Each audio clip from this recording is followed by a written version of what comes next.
नमस्कार मित्रों, मैं कानाराम सैनी मेरे YouTube चैनल संस्कृत की आनंदा में आपका स्वागत करता हूँ। लघु सिद्धांत कौमुदी में पढ़ रहे थे और पिछले वीडियो तक हमने जो लघु सिद्धांत कौमुदी का जो संज्ञा प्रकरण है उसको पूरा कर लिया था। जो आगे का जो सेकंड प्रकरण है, दूसरा प्रकरण है, वो है अच संधि प्रकरण। आज से हम अच संधि प्रकरण को पढ़ेंगे, उसके बारे में, उसमें जितने भी सूत्र हैं उन सभी सूत्रों का विस्तृत अध्ययन करेंगे। तो जो आज से हम जो प्रकरण पढ़ने जा रहे हैं वो है अच संधि प्रकरण।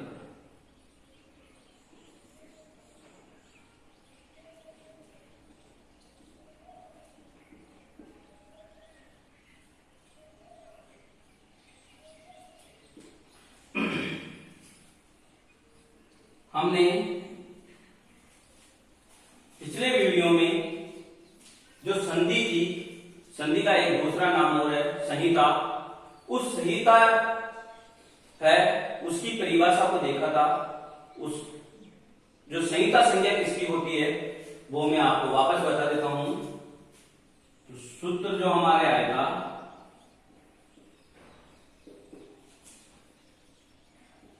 परः सन्निकर्ष संहिता।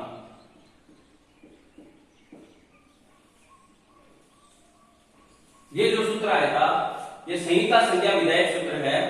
इसमें कहा गया है, मैंने पिछले वीडियो में तो बताया था कि परः यानी अत्यंत, परः का मैंने अर्थ बताया था अत्यंत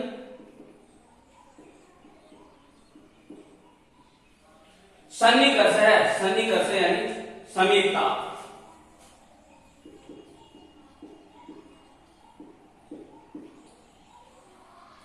जो अत्यंत समीपता होगी उसकी संहिता संज्ञा होगी।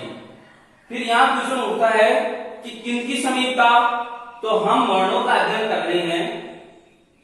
पिछले वीडियो में भी मैंने बताया था कि यदि वर्णों की अत्यंत समीपता हो तो उनकी संहिता संज्ञा होगी। ये मैंने पिछले वीडियो में भी क्लियर कर दिया था। अब जो संहिता हम पढ़ने जा रहे हैं, इस संहिता प्रकरण को, अच संधि प्रकरण को पढ़ने से पूर्व संहिता के बारे में, संधि के बारे में कुछ विशेष बातें हैं जो मैं आपके साथ शेयर करना चाहता हूं। उसके बाद में जो जितने भी जो सूत्र है इस प्रकरण में, तो वहां से हम स्टार्ट करेंगे शुरू के सूत्र से। तो जो संहिता है, संधि है, वह कितने प्रकार की होती है, पहला क्वेश्चन होता है। तो जो लघु सिद्धांत कौमुदी में माना गया है, संहिता को, संधि को 5 प्रकार के होते हैं। संधि के भेद, जो संधि के भेद माने गए हैं वो 5 भेद माने गए हैं। पहला अच संधि,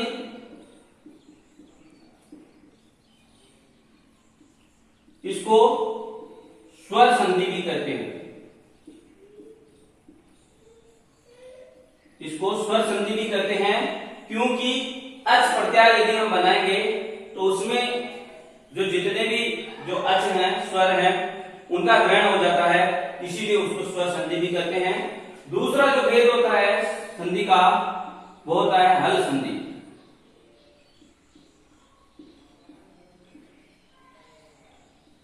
दूसरा जो प्रकार है वो है हल संधि, इसको व्यंजन संधि भी कहते हैं।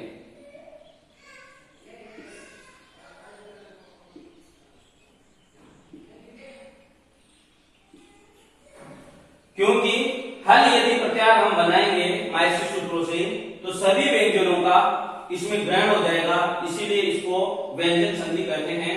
तीसरा जो प्रकार है वह है विसर्ग संधि।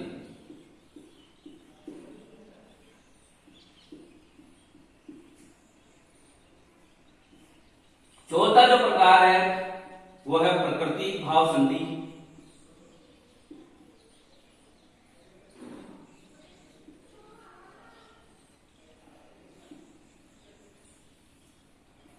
और जो पांचवा जो प्रकार है वह है स्वादि संधि।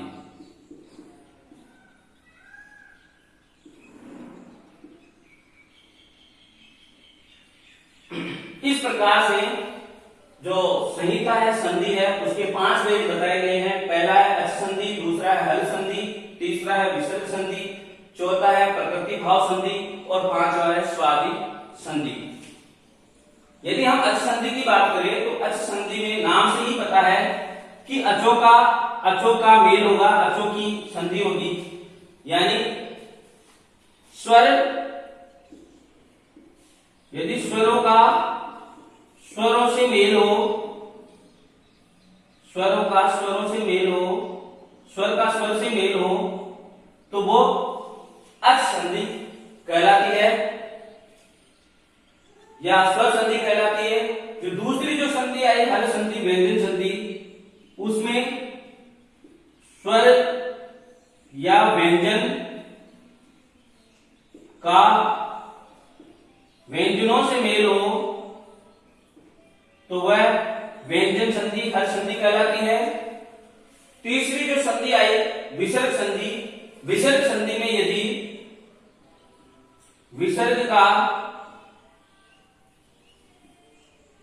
स्वर या व्यंजन से मोल हो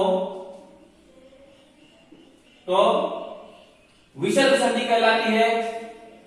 और प्रकृति भाव संधि जो चौथा प्रकार है उसमें रूप बदलता नहीं है, जैसा शब्द का रूप है, जैसी शब्द की प्रकृति है, वैसा का वैसा ही रूप होना संधि होकर भी प्रकृति भाव संधि कहलाता है। जब हम पढ़ेंगे इसको विस्तार से, वहां डिटेल से पढ़ेंगे। अभी इतना समझो आप कि जो शब्द है उसका रूप में कोई परिवर्तन नहीं होना प्रकृति भाव संधि के अंतर्गत आता है। और जो स्वादि संधि है तो हम इसका संधि विच्छेद करेंगे सु आदि, यानी सु ओ जस आदि प्रत्ययों से होना। इन सु ओजस आदि प्रत्ययों का जो मेल होता है वो संधि कहलाती है स्वादि संधि। इस प्रकार से 5 प्रकार की संधियां बताई गई है। इसके बाद में जो दूसरा जो हमारे प्रश्न आता है वो होता है कि जो संधि है, संहिता है, उसको कहां करना अनिवार्य है, कहां करना अनिवार्य नहीं है। इसके लिए एक श्लोक मैं आपको बताना चाहूंगा और उसकी विस्तृत व्याख्या करूंगा ताकि आपके ये समझ में आए कि जो संधि है, संहिता है, उसको कहां करना अनिवार्य होता है और कहां करना अनिवार्य नहीं होता है। इसके लिए जो श्लोक है संहितेक पदे नित्या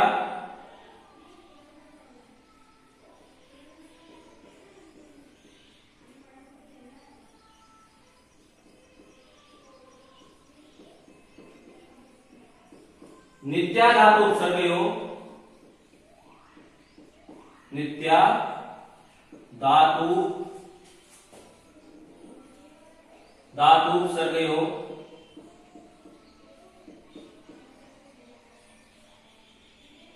संहितेक पदे नित्या, नित्या धातु उपसर्गयो, नित्या समासे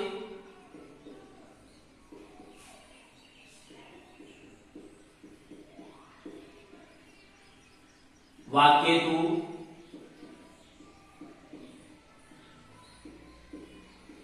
विवक्षाम अपेक्षते।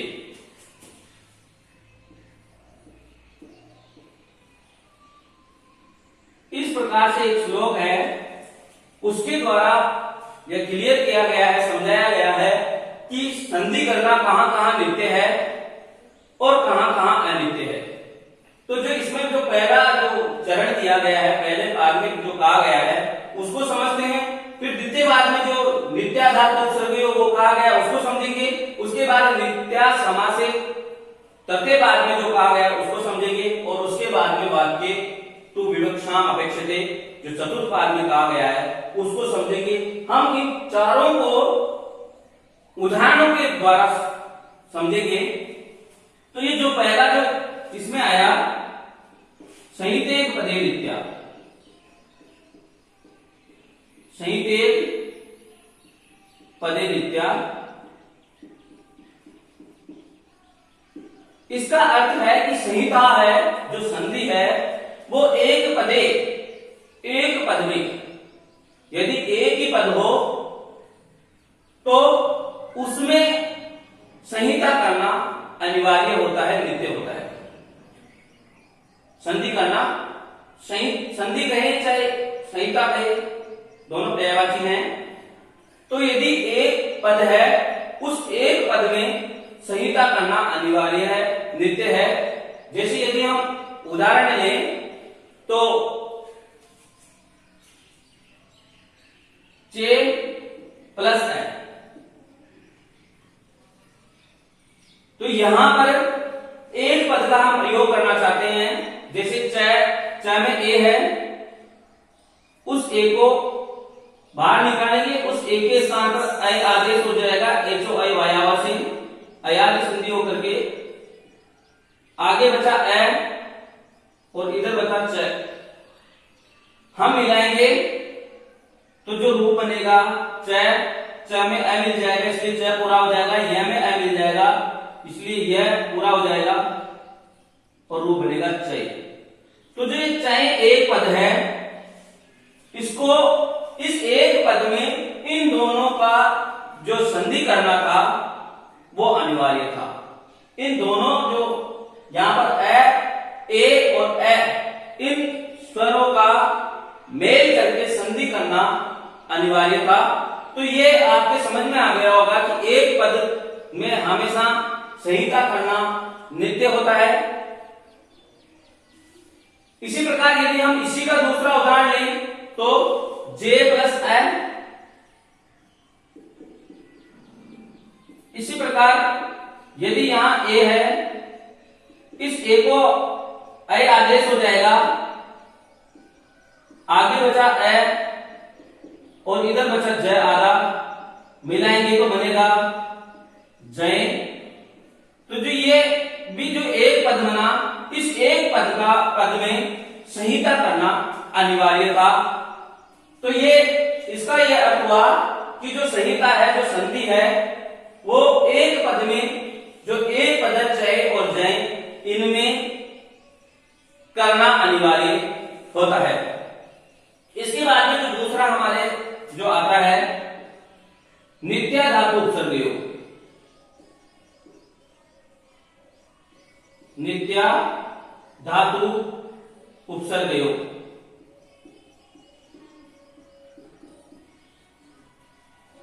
इसका अर्थ है कि यदि धातु और उपसर्ग का प्रयोग किया जा रहा है तो उनमें भी संहिता करना, संधि करना अनिवार्य होता है, नित्य करना पड़ता है। यानी इसका उदाहरण यदि हम लें तो यह उपसर्ग ले लिया प्र और इसके बाद में धातु ले ली एति। तो यहां पर क्या है, उपसर्ग है और ये एति क्या है, धातु है। इस धातु और उपसर्ग का संहिता करना, संधि करना नित्य होता है, अनिवार्य होता है। इसको ऐसे प्रयोग में नहीं ले सकते, इनमें संहिता करना अनिवार्य होगा। तो जो रूप बनकर के आएगा, इधर से अ होगा और इधर से ऐ का बाहर निकालेंगे और इन दोनों के स्थान पर ऐ एकादेश हो जाएगा और इधर बचा पर आधा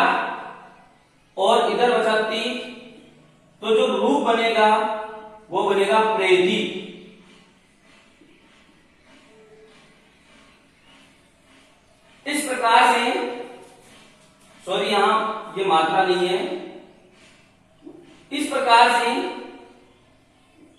एक ही होता है। इस प्रकार से दोनों के स्थान पर अई आदेश हो गया और जो वर्धी संधि हुई प्रेत की, तो इस प्रकार से यहां धातु और उपसर्ग में संहिता करना अनिवार्य होता है, उसको इस प्रकार से करना अनिवार्य होता है। जो तीसरा जो हमारे आया नित्या समासी, जो तीसरा जो हमारे जो आ रहा है वो होता है नित्या समासी, यानी समास में भी यदि हम किसी समास विग्रह शब्दों का समास करके प्रयोग कर रहे हैं तो समास में भी संहिता करना नित्य होता है, अनिवार्य होता है। वो उसके लिए हम एक उदाहरण लेते हैं, जैसे गजानाम इंद्र, ये समास विग्रह हैं, ये दो अलग अलग पद हैं। इन दो अलग अलग पदों का यदि हम समास करके लिखेंगे, प्रयोग में लेंगे, तो वहां भी संधि करना अनिवार्य होगा। तो जो विभक्तियां हैं उनका लोप हो जाएगा समास करने के लिए, तो जो हमारे पास में बचेगा गज और इधर बचेगा इंद्र। तो ये जो गज और इंद्र जो बचा, इसमें जो ये अकार है और इकार है, इन दोनों में संहिता होगी और एक गुण हो जाएगा और जो रूप बनेगा वो बनेगा गजेंद्र।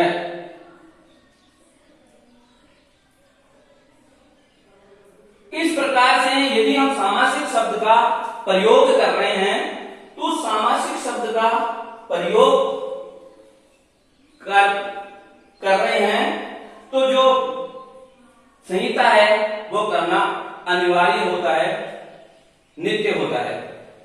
इसके बाद में जो हमारे जो चौथा जो आता है वह है वाक्य तु विवक्षाम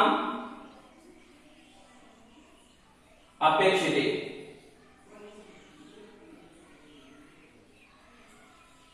इसका अर्थ है कि वाक्य में तो, इसका अर्थ है कि वाक्य में तो, वाक्य तु वाक्य में तो विवक्षाम अपेक्षते, विवक्षा पर निश्चित होता है, यानी जो वक्ता है उसकी इच्छा पर निश्चित है, उसकी इच्छा पर निर्भर है कि वह चाहे तो संधि करके वाक्य का प्रयोग कर सकता है, वाक्य में प्रयोग कर सकता है, संधि करके वाक्य का प्रयोग कर सकता है, या बिना संधि किए शब्दों का भी वाक्य में प्रयोग कर सकता है। इसके लिए यदि मैं उदाहरण लूं, एक सीधा सा उदाहरण लूं जिससे आप समझ पाए, तो मैं ये उदाहरण लूंगा न अहम जानामि।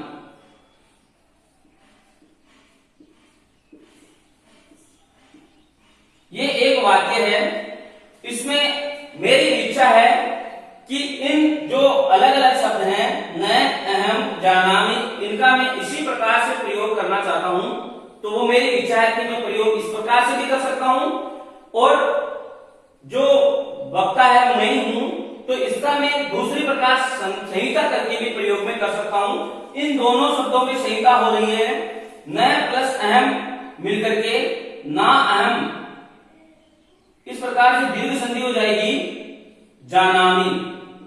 इस प्रकार से जो वाक्य है उसका भी प्रयोग कर सकता हूं। तो ये वाक्य है, ये वाक्य दो प्रकार से मैंने वाक्य बना के बताया आपको। तो ये वाक्य में जो वक्ता होता है, वक्ता से हमें यहां पर लेखक को भी ग्रहण कर लेना चाहिए, तो उस पर निर्भर होता है लेखक या वक्ता पर कि वह वाक्य में जो शब्द हैं उनका संधि करके प्रयोग कर रहा है या बिना संधि के संहिता करके प्रयोग कर रहा है। इस प्रकार से ये जो संधि प्रकरण है, असंधि प्रकरण, उसको शुरू करने से पूर्व ये कुछ महत्वपूर्ण जानकारियां थी जो मैं आपके पास में पहुंचाना चाहता था। यदि मैं इस कार्य में सफल हुआ हो तो आप मेरे वीडियो को लाइक और शेयर जरूर करेंगे। जो आगे जो संधि प्रकरण में जो पहला सूत्र है इको एनर्जी, वहां से हम अगले वीडियो से स्टार्ट करेंगे। आज के लिए इतना ही, धन्यवाद।